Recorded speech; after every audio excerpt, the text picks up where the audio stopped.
최근에 열심히 챙겨보았던 드라마가 있었습니다. 얼마 전에 끝난 스카이캐슬이라는 그런 드라마였는데요.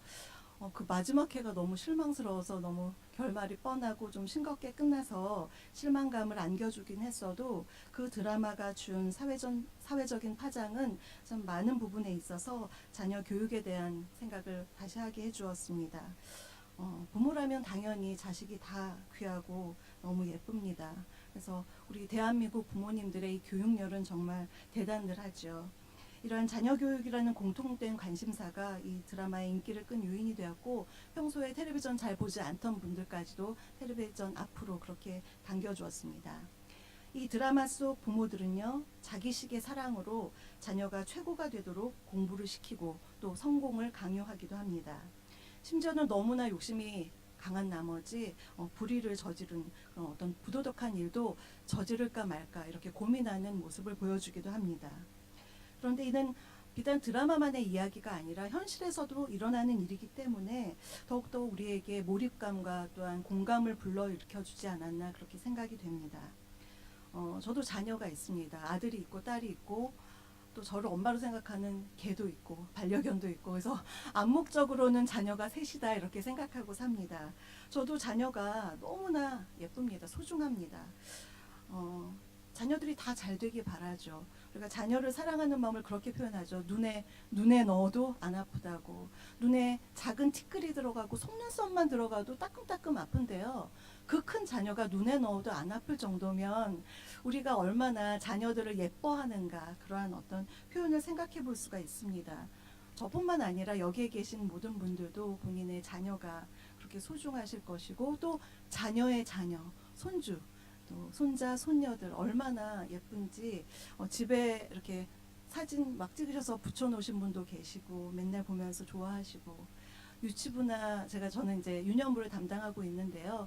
할아버지 할머니께서 이제 손주들 우리 아이들 왔나 예배드리러 왔나 이렇게 오실 때 얼굴 표정이 일단 웃는 웃으려고 이제 아이를 맞이하려고 이렇게 준비하는 모습을 보면 얼마나 자녀들이 사랑스러울까, 또 손주들이 귀여우실까 그런 생각을 해봅니다.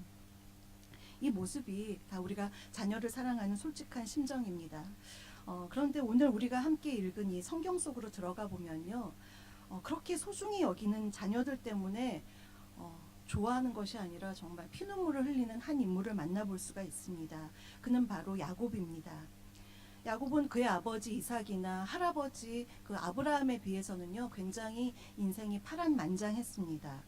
후에 스스로도 자신의 인생을 뒤돌아보며 험악한 인생을 살았다, 그렇게 고백할 정도로 인생의 극단적인 어려움을 참 많이 겪었습니다. 그에게는 4명의 아내가 있었고요. 그 아내들 틈에 또 자녀들을 많이 두었습니다. 이렇게 아무리 자녀가 많아도 또 그 또한 부모이기에 여느 부모들처럼 자녀들이 다 소중했을 것입니다. 그러나 오늘 본문을 중심으로 전후를 읽어보면요, 안타깝게도 야곱의 바람대로 되고 있지 않음을 볼 수가 있습니다. 본문 바로 앞장인 34장과 35장 이 전체의 내용을 읽어보면요, 읽는 우리 독자들조차도 참 읽어내기 힘든 그런 장입니다. 저는 이 족장 이야기가 있는 창세기를 참 좋아하는데, 개인적으로 창세기에서 가장 읽기 속력이 빨리 안 나면서 마음이 너무 어두워지는 장이 어떤 건가 물어보신다면 이 34장, 또 오늘 읽은 35장부터 시작되는 두 장을 말씀드릴 수가 있습니다. 그 이유는 이렇습니다. 오늘 본문 앞장에 있는 34장에서 야곱의 첫 번째 부인 레아에게서 낳은 딸 디나의 이야기가 나옵니다. 이때는 아직 막내 아들 베냐민이 태어나기 전이라 11명의 그런 아들이 있었고, 딸은 이 디나 한 명이 있었습니다. 워낙 아들을 선호했던 그 옛날 고시대라고는 하지만 아들만 줄줄이 아들 했다가 딸이 낳았으니 얼마나 예뻤겠습니까, 외동딸이요. 그런데 야곱이 가족들과 함께 세겜 땅으로 가서 정착해서 곳에 장막을 치고 정착하던 때에 한 가지 불행한 사건이 일어납니다. 그것은 딸 디나가 히위 족속의 추장인 세겜에게 강간을 당하는 것입니다. 참으로 안타까운 일입니다. 그런데 이 추장은 디나를 강간하긴 했어도 진심으로 그녀를 사랑해서 자기의 아내로 삼고 싶어 했습니다. 그러나 그것은 디나의 오빠들에게는요 절대로 용납할 수 없는 일이었습니다. 왜냐하면 자신의 여동생을 욕보인 이방인을 용서할 수가 없었기 때문입니다. 둘째 오빠인 시므온과 또 셋째 오빠인 레위, 둘 다 모두 디나를 낳은 레아에게서 낳은 그러한 아들들이거든요. 그 자녀들은, 이 오빠들은요 그 여동생을 욕보인 원수를 갚고자 세겜 추장도 죽이고 그의 아버지 하몰도 죽이고 거기에 속한 남자들, 또 그 성읍에 사는 많은 사람들을 죽이고 또 물건도 노략질하였습니다. 정말 엄청난 일들을 저질렀습니다. 야곱을 생각해 보면요, 딸이 강간을 당했다. 너무나 마음이 힘들 것 같은데 그것뿐만이 아니라 자신의 아들들이 살인자가 되었습니다. 그래서 많은 사람들에게 노략질을 하는 그런 모습을 보면서 부모로서 참 얼마나 참담했을까, 그것이 마음에 느껴져서 읽는 내내 참 힘든 그런 마음이 있었습니다. 또한 그 사건으로 인해서 주변에 그 야곱 그 주변에 있었던 다른 족속이 있습니다. 가나안 족속이라던가 브리스 족속, 다른 족속들이 그 세겜에 일어났던 그러한 일들을 다 듣고 나서는 이제 이 야곱 가족들을 경계하고 또 공격해야겠다, 그런 마음까지 들게 해주었으니 그냥 자녀들이 좀 안 됐다 하는 어떤 불행한 일들을 넘어서서 생명의 위협을 느끼는 정말 곤란하고도 안타까운 상황에 지금 야곱이 처해져 있는 것입니다. 그러면 34장에서 왜 야곱의 자녀들에게 이런 불행한 일이 일어났을까요? 왜 겪어야만 했을까요? 34장만 읽어보면 세겜 추장의 어떤 성급한 욕망과 또 야곱 자녀들의 혈기가 부각되어 보이지만, 그러나 더 거슬러서 근본적으로 올라가 보면요, 이 모든 불행을 자초한 것은 안타깝게도 야곱 자신인 것을 볼 수가 있습니다. 그 이유를 알아보려면요, 좀 더 본문을 더 거슬러서 올라가 보아야 합니다. 야곱이 그의 인생에서 하나님을 경험한 때는 창세기 28장 베델에서의 사건입니다. 그 당시 야곱은 굉장히 젊었죠. 그때 아버지의 축복을 가로채고 형 에서가 무서워서 이제 어머니가 빨리 외갓집으로 도망가라, 밧다나람으로 도망가라, 그렇게 그 말씀에 순종해서 이제 외갓집으로 도망하는 그러한 야곱의 모습이 28장에 나옵니다. 그때 야곱은 루스라는 곳에 머물러서요 낮잠을 자고 있는데 그때 꿈속에서 하나님을 만나게 됩니다. 하나님은 그 꿈속에서 야곱에게 약속을 주셨는데요. 창세기 28장 13절에서 15절입니다. 13절에서 15절 우리 다 함께 읽겠습니다. 또 본즉 여호와께서 그 위에 서서 이르시되 나는 여호와니 이삭의 하나님이라. 내가 너와 내 자손에게 주리니 내 자손이 땅의 티끌같이 되어 내가 서쪽과 동쪽과 북쪽과 남쪽으로 퍼져나갈지며 땅의 모든 족속이 너와 내 자손으로 말미암아 복을 받으리라. 내가 너와 함께 있어 가든지 너를 지키며 너를 이끌어 이 땅으로 돌아오게 할지라. 내가 내게 허락한 것을 다 이루기까지 너를 떠나지 아니하리라 하신지라. 아멘. 하나님은 야곱에게 어떠한 조건도 말씀하지 않으시고 외롭고 춥고 도망자 신세인 야곱에게 자녀의 축복과 또 땅의 축복과 내가 너를 늘 지키고 동행해 주겠노라, 함께 해주겠노라, 그렇게 약속하셨습니다. 이에 야곱은 잠에서 깨어나 그곳 이름을 베델, 즉 하나님의 집이라 그렇게 이름을 짓고요. 또 자신도 또한 하나님께서 말씀하신 그 응답으로 서원하며 이렇게 고백했습니다. 28장 20절에서 22절을 다 함께 읽겠습니다. 야곱이 서원하여 이르되 하나님이 나와 함께 계셔서 내가 가는 이 길에서 나를 지키시고 먹을 떡과 입을 옷을 주시어 내가 계속 평안히 아버지 집으로 돌아가게 하시오면 여호와께서 나의 하나님이 되실 것이요 내가 기둥으로 세운 이 돌이 하나님의 집이 될 것이요 하나님께서 내게 주신 모든 것의 10분의 1을 내가 반드시 하나님께 드리겠나이다 하였더라. 아멘. 하나님은 성경에서요 언약의 하나님이십니다. 언약이란 계약, 언약 좀 비슷한 개념 같은데 확연하게 구분되는 개념입니다.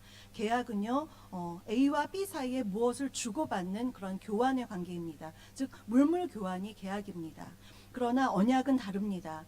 A와 B가 무엇인가를 교환하는 것이 아니라 서로에게 어떠한 존재가 되는, 좀 다르죠. 물건을 나누는 것이 아니라 나는 너에게 어떠한 존재가 되고 너는 나에게 어떤 존재가 되는 그러한 존재가 되는 것입니다.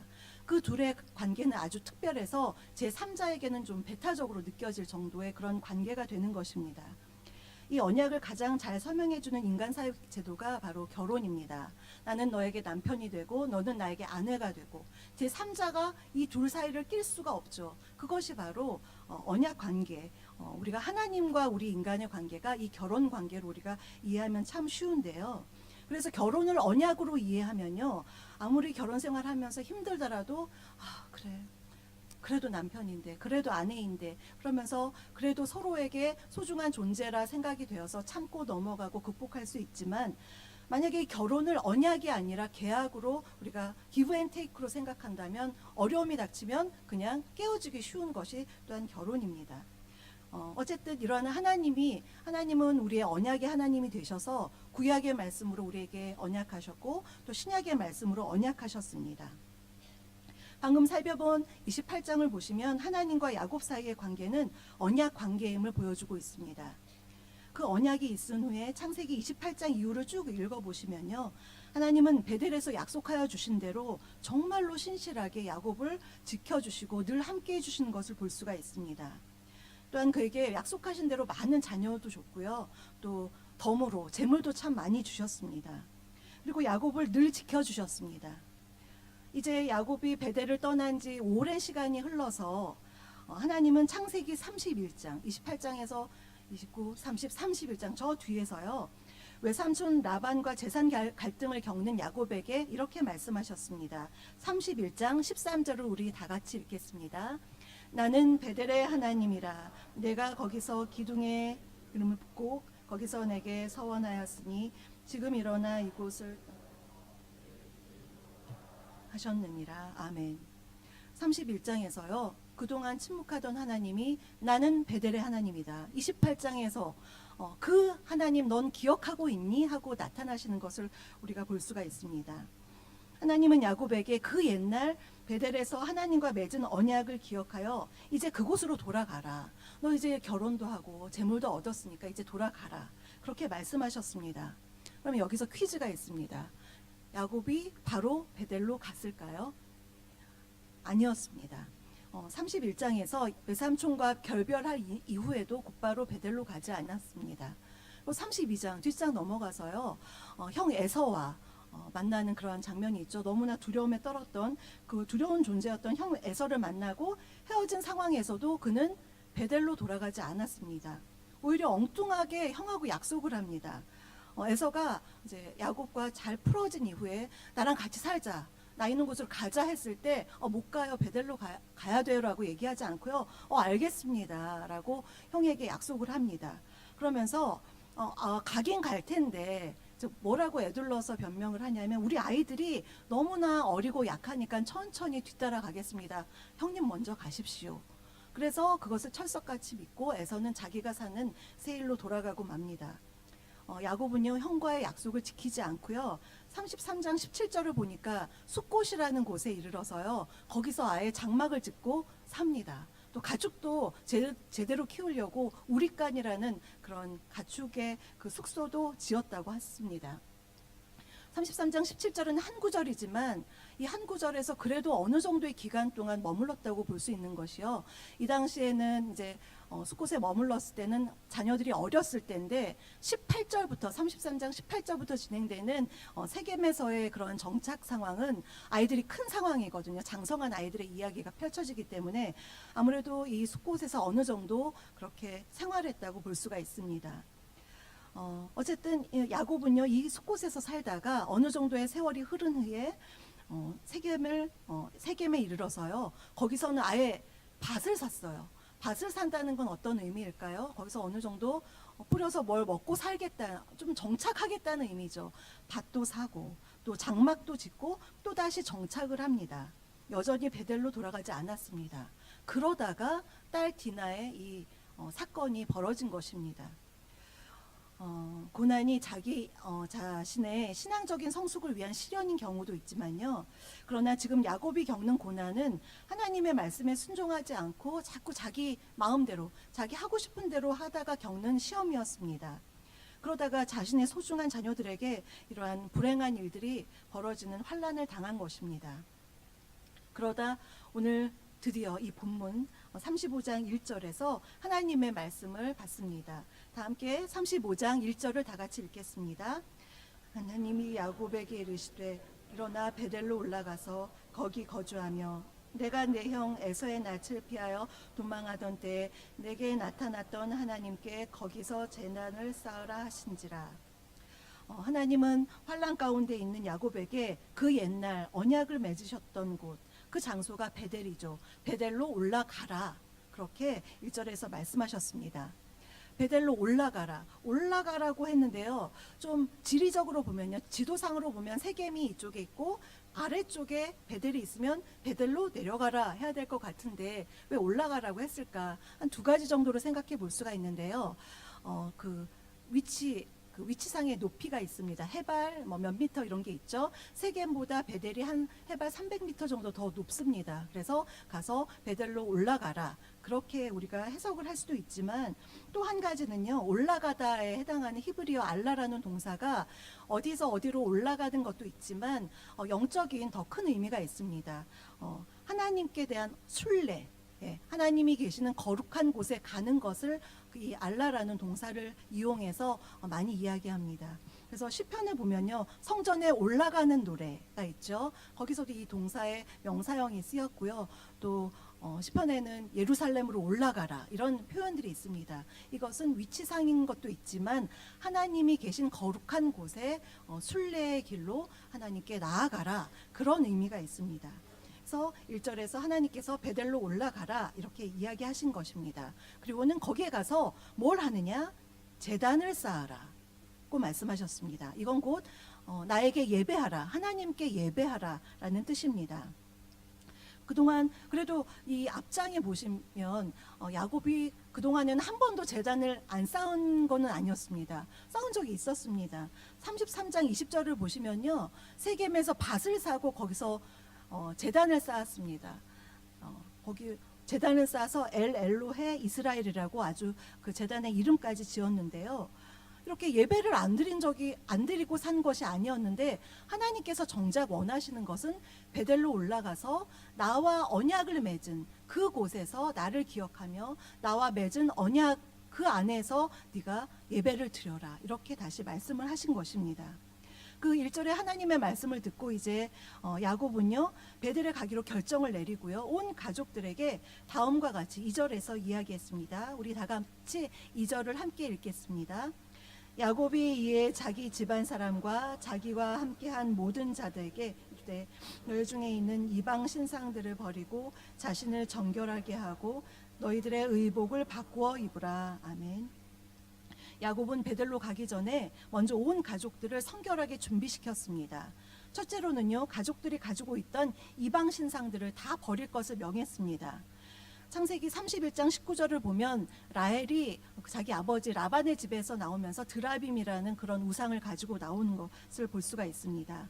이 드라빔이라는 우상은요, 일종의 수호신으로 가족을 위해서 가족을 보호해 준다는 그렇게 사람이 믿는 우상이었습니다. 야곱의 가족들은 이런 라헬이 갖고 있는 드라빔뿐만이 아니라 거처를 옮기면서 얻은 것들, 또 아까 그 세겜에서 노력한 물건 중에 딸려 들어온 그런 이방 신상들을 가지고 있었습니다. 야곱은 바로 그 우상들을 다 버릴 것을 얘기했습니다. 그 우상들이 우리들을 지켜주는 것이 아니다. 바로 하나님께서 우리를 지켜주신다. 그러한 것을 알려주는 것입니다. 두 번째로는요, 자신을 정결케 하라고 얘기했습니다. 이 정결함은 몸과 마음 다 모든 양면적인 모든 것을 다 말합니다. 이것은 바로 거룩하신 하나님께 베델로 올라가기 전에 예배하기 전에 하나님께 준비하는 마음가짐을 얘기하고요. 또 의복을 바꾸어 입으라 얘기합니다. 이 모든 것이 모두가 우리가 회개해서 새로운 마음을 가지고 새로운 결단을 가지고 하나님 앞에 예배하자, 그러한 의미입니다. 이제 야곱은 3절에서 이렇게 말합니다. 우리 다 같이 3절을 읽겠습니다. 우리가 일어나 베델로 올라가자. 내 환난 날에 내게 응답하시며 내가 가는 길에서 나와 함께 하신 하나님께 내가 거기서 제단을 쌓으려 한다. 아멘. 그동안의 삶에서 보면요, 야곱은 결혼 생활이 참 녹록지 않았습니다. 삼촌 라반과의 관계도 참 힘들었고요. 형 에서도 참 두려운 존재였고, 또 자녀들이 많았기 때문에 여러 가지 어려움도 많은, 참 마음이 눌리는 환란이었습니다. 그러나 그 여러 가지 환란 가운데서도 하나님께서 자신과 늘 함께 해주신 것을 기억하면서 이제 우리 가족 모두가 베델로 올라가서 예배하자고 그들에게 촉구했습니다. 야곱의 이 말에 따라서 온 가족들은요, 거기 그 가족과 야곱에게 속한 모든 사람들은 4절을 보니까요, 자기 손에 있는 모든 이방 신상들과 귀에 있는 고리들을 다 야곱에게 주었다고 되어 있습니다. 좀 궁금한 건 왜 귀고리일까? 팔찌도 있고 목걸이도 있는데 왜 그랬을까? 좀 궁금한 마음이 들었는데요. 그 당시에 여성의 귀고리는요, 액세서리 이상의 의미가 있었습니다. 신상을 보조한 일종의 간이 우상을 귀에다가 달고 다닌 거였거든요. 그래서 이것을 달고 다니면 귀에 부착한 이 우상이 앞귀를 몰아내고 행운을 준다. 그렇게 믿고 있어서 우상이었기 때문에 이 모든 것을 다 야곱에게 줬고요. 또 이 귀고리 같은 거를 또 녹여서 새로운 우상을 만들기도 했기 때문에 이러한 모든 장신구들, 귀고리, 이방 신상들, 이것들을 다 야곱에게 주었습니다. 이제 야곱과 온 가족들은 온갖 갖고 있던 모든 그러한 우상들을 세겜 근처 상수리 나무 안에 묻었습니다. 하나님과의 만남을 방해하는 모든 것들을 땅에 묻은 것입니다. 그런데 야곱이 베델에 가기 위해서 이런 준비 외에도 또 다른 용기가 필요했습니다. 그것은요, 베델까지 가기 위해서는요, 좀 두려운 길을 가야 했습니다. 그 이유가 34장에서 디나의 사건 이후에 다른 가나안 족속이나 브리스 족속이나 다른 족속들이 야곱 가정을 굉장히 경계하였고 공격하려고 그렇게 위협하였기 때문입니다. 베델에 하나님이 나를 지켜주실 것이다, 이런 확실한 믿음이 없으면 이 많은 가족들을 이끌고 쉽게 떠날 수 없는 그러한 길이었습니다. 이때 하나님은 신실하게도 베델로 향하는 야곱과 그 가족들을 지켜주셨습니다. 5절입니다. 우리 5절을 다 함께 읽겠습니다. 그들이 떠났으나 하나님이 그 사면 골들로 크게 두려워하게 하셨으므로 야곱의 아들들을 추격하는 자가 없었더라. 아멘. 주변 사람들이 야곱을 크게 두려워했습니다. 그러나 그것은 야곱이 무서운 어떤 큰 능력을 행해서, 그 가족들이 능력을 행해서가 아니라, 여기 성경을 보니까요, 하나님이 그렇게 하셨다. 하나님께서 그렇게 주변 사람들에게는 이 가족을 건드리지 못하게 보호하셨다는 그러한 의미가 있습니다. 베델에서 약속하신, 내가 너와 함께하고 내가 너를 지키겠다, 그 28장에 약속하신 그 신실하신 하나님은요, 끝까지 야곱과 야곱의 가족들을 이렇게 지키시는 그 신실하심을 보여주고 계십니다. 이제 드디어 야곱과 그의 가족들은 베델에 이르렀습니다.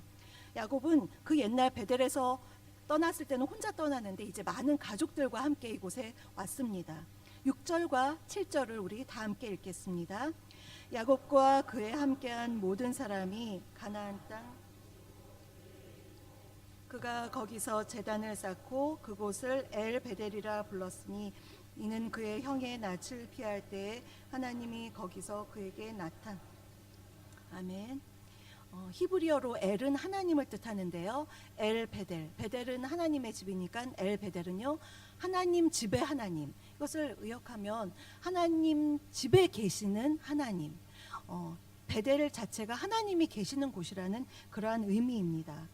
그 제단, 거기서 쌓은 예배의 제단을 엘 베델이라고 그렇게 이름을 짓고요, 하나님을 이렇게 예배하고 나자 하나님께서 그냥 돌려보내지 않으시고요, 약속의 말씀으로 축복하셨습니다. 9절에서 12절입니다. 우리 다 함께 읽겠습니다.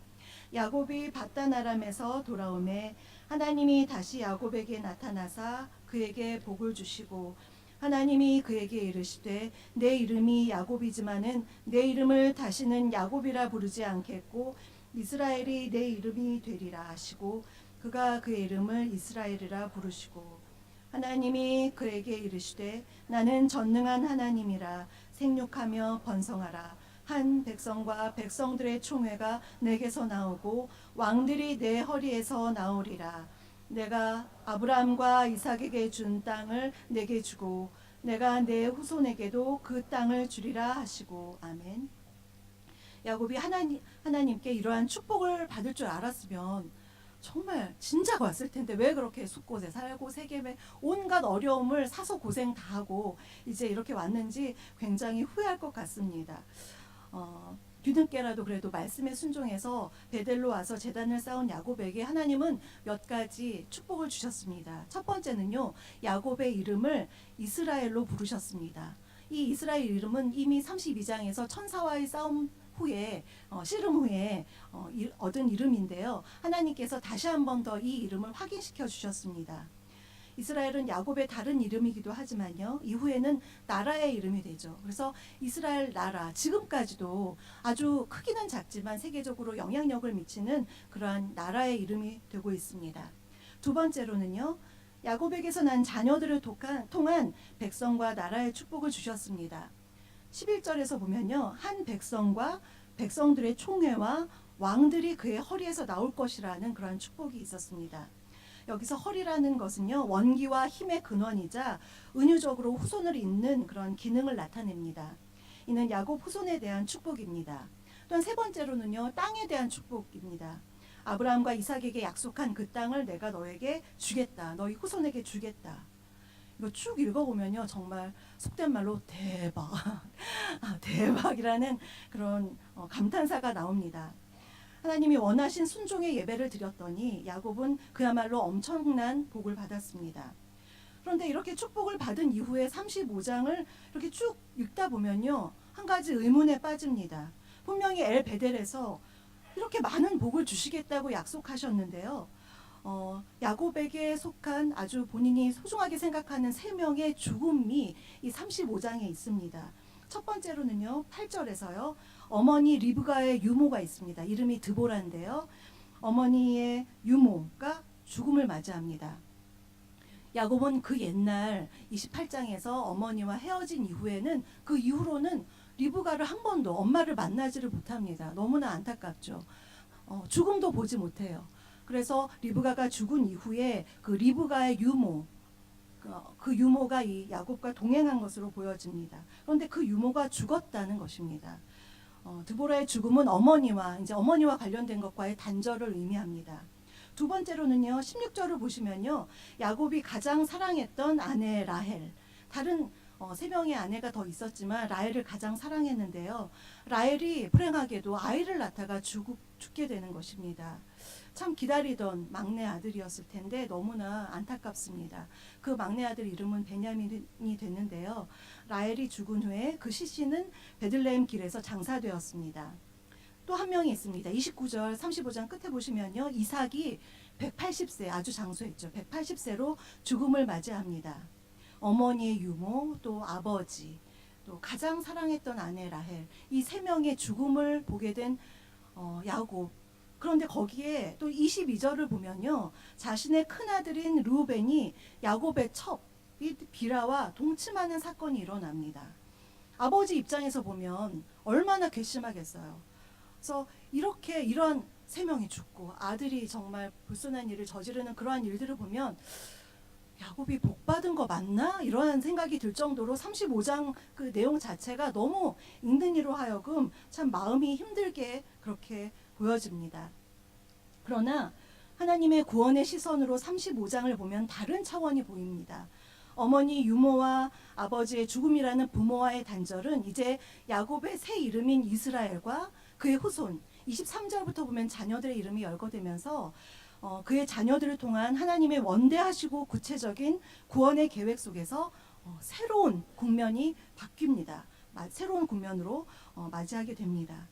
먼저 가장 사랑했던 아내 라헬의 죽음만을 보면 안타깝기 그지없지만 그러나 태어나자마자 어머니도 보지 못한 정말 약해 보이는 막내 아들 베냐민을 통해서 이후에 이스라엘 나라는요 베냐민 지파에서 최초의 왕 사울 왕을 선출합니다.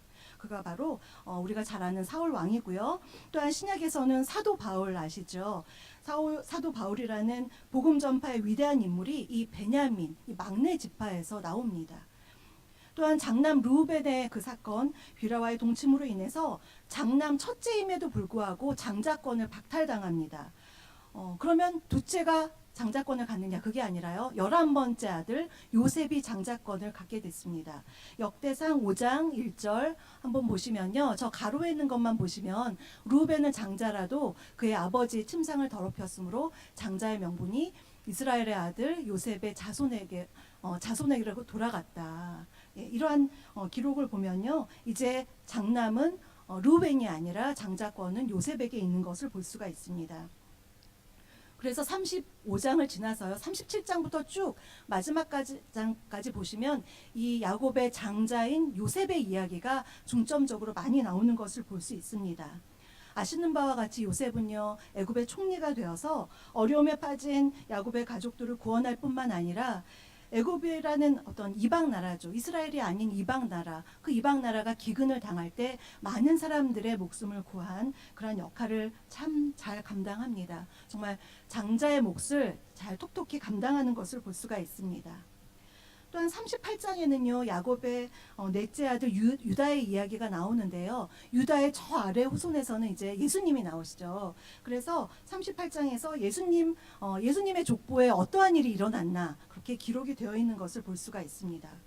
그러므로 오늘 본문 이 35장 전후로 보면요, 너무 많은 사람이 죽었구나. 왜 축복을 엘베델에서 그렇게 축복을 받았는데 왜 이런 어려운 일이 있었지? 인간적인 눈으로만 보면 불행한 사건으로 보이지만, 그러나 더 먼 구원의 어떤 역사적인 관점을 가지고 하나님의 시선에서 보면요, 하나님이 정말 원대하신 그림을 그리고 계시는구나.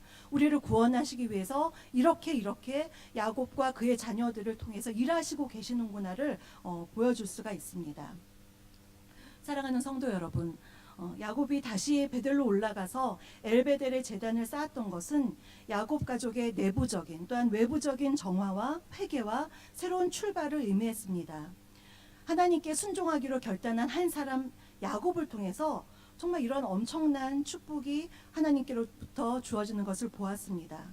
그러니 깨어있는 한 사람이 중요합니다. 여러 사람이 아니라 한 사람이 중요합니다. 그러나 이는 비단 야곱에게만 국한되지 않습니다. 오늘 우리에게도 마찬가지입니다. 하나님보다 더 사랑하는 내 마음의 우상들, 때로는 돈이 우상이 되기도 하고 세상의 성공이 우상이 되기도 합니다. 아까 말씀드린 스카이캐슬에서는요, 어떤 아버지가요, 이따만한 피라미드 조형물, 그거를 아주 작은 조형물을 더 크게 조형물을 만들어서 우상처럼 여기 이 위에만 올라가야 된다고 그렇게 성공을 얘기하는, 그분에게는 그것이 성공이, 그 피라미드가 우상인 것을 볼 수가 있습니다. 또는 우리들 또한 마찬가지입니다. 자녀들이 출세하는 것이 우상이 될 수가 있고요. 때로는 자녀 자체가 우상이 되기도 합니다. 때로는 건강이 우상이 되기도 합니다. 물론 우리가 건강해야 되고요. 그래서 운동도 열심히 하고 좋은 것도 먹어야 되는데 건강을 잃으면 어떡하지? 내일 아프면 어떡하지? 이렇게 하나님보다 그것을 더 중요하게 생각해서 벌벌 두려워서 떠는 것은 바로 우상이 될 수 있음을 보여줍니다. 이러한 모든 것들, 하나님보다 내 마음 한가운데 더 자리 잡고 있는 모든 것들을 마치 세겜 땅에다가 모든 장신구와 규고리들을 묻었듯이 철저한 회개로 하나님께 내려놓고 이제 하나님만을 내 마음에 또 우리 가정의 중심으로 모시고 영적인 베델로 올라가서 주님을 예배할 때 하나님의 축복이 저에게 임하실 줄 믿습니다. 베델의 하나님은 우리의 아버지가 되시고 우리를 자녀 삼아 주셨습니다. 그 하나님께 전심으로 예배하는 그 한 사람을 주님은 오늘도 기다리고 계십니다. 간절히 기도하기는요, 먼저 우리 성도님들이 하나님의 예배가 있는 영적인 베델로 올라가서 진정한 예배의 제단을 통하여 하나님과 친밀한 관계가 회복되시기를 간절히 소망합니다. 또한 야곱의 허리에서 왕들과 백성의 총회인 지도자들이 나왔듯이 우리 교회 성도님들, 가정의 후손들 가운데 하나님 나라와 이 나라와 열방 가운데 정말 귀하게 쓰임받는 지도자들이 많이 배출되기를 간절히 바랍니다. 또한 더 나아가 온 우리 교회 성도님들이 영적인 쇄신과 또 예배의 수복과 예배의 회복과 예배의 축복을 통하여서 우리 교회의 허리에서 나온 다음 세대가 있죠. 우리 교회 학교의 다음 세대들이 하나님의 선하신 축복 가운데 하나님이 계획하시는 귀한 일들에 쓰임받는 귀한 인물들로 성장하기를 간절히 소망합니다. 베델의 하나님, 바로 이곳에 계신 그 하나님을 우리가 다 같이 신뢰하면서 믿음과 순종으로 예배하고 야곱처럼 베델로 올라가자고, 주님께 예배하자고, 자신도 격려할 뿐만 아니라 주변 사람들에게 우리 함께 이 영적인 베델인 성지교회에 가서 예배하자고, 전심으로 예배하자고, 그렇게 이야기하며 독려할 수 있는 저와 여러분이 되시기를 간절히 소망합니다. 이 시간 함께 찬양하겠습니다. 부흥이라는 찬양인데요.